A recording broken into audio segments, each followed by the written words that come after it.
এবারে mercantile bank অর্থনীতির খবর। এবার আমনের মৌসুমে কৃষকের কাছ থেকে প্রতি কেজি ধান ৩৪ টাকায় কিনবে সরকার। এছাড়া সিদ্ধ চাল কিনবে ৫০ টাকা এবং আতপ চাল ৪৯ টাকায়। সকালে সচিবালয়ে ক্রয় কমিটির সভা শেষে এমন তথ্য জানিয়েছেন অর্থ উপদেষ্টা ডক্টর সালেউদ্দিন আহমেদ। এদিকে বাণিজ্য উপদেষ্টা শেখ বশিরউদ্দিন জানিয়েছেন, আগামী ৪ থেকে ৫ দিনের মধ্যে পেঁয়াজের দাম সহনীয় পর্যায়ে না আসলে আমদানির অনুমোদন দেবে সরকার। সেলিম মালিকের রিপোর্ট। কৃষকের মাঠে আমনের সোনালি পাকা ধান।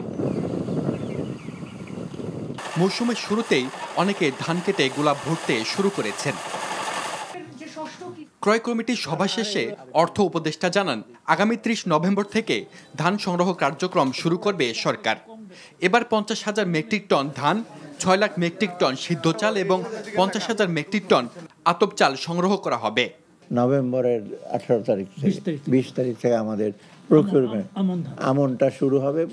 20 তারিখ থেকে আমরা করব। সার্বিকভাবে আমরা মনে করি যে খাদ্য পরিস্থিতিটা মোটামুটি সন্তোষজনক। আমরা যাওয়ার আগে মোটামুটি একটা ভালো পরিস্থিতি আমরা হয়তো আগামীতে যে সরকার তারা ইনহেরিট করবে। এদিকে বাজারে হঠাৎ করে কেজিতে অন্তত ৫০ টাকা বেড়েছে পেঁয়াজের দাম। তবে দেশে পেঁয়াজের কোনো সংকট নেই এমনটা জানিয়ে বাণিজ্য উপদেষ্টা বলেছেন, শিগগিরই দাম না কমলে দেয়া হবে আমদানির অনুমতি।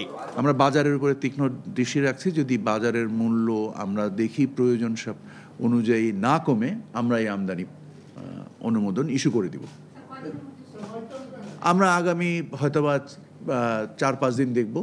৪-৫ দিনের মধ্যে যদি আমরা এই সপ্তাহটার মধ্যে যদি দেখি যে বাজারের মূল্যর যথেষ্ট উন্নতি না ঘটে এবং ফলন বাম্পার হয়েছে এবং সম্ভবত ২ থেকে ৩ সপ্তাহের মধ্যে নতুন পেঁয়াজ, মুড়িকাটা পেঁয়াজ বাজারে আসবে নাকি। ইতিমধ্যে পেঁয়াজ আমদানির জন্য প্রায় ৩,০০০ আবেদন পড়েছে বলেও জানান বাণিজ্য উপদেষ্টা।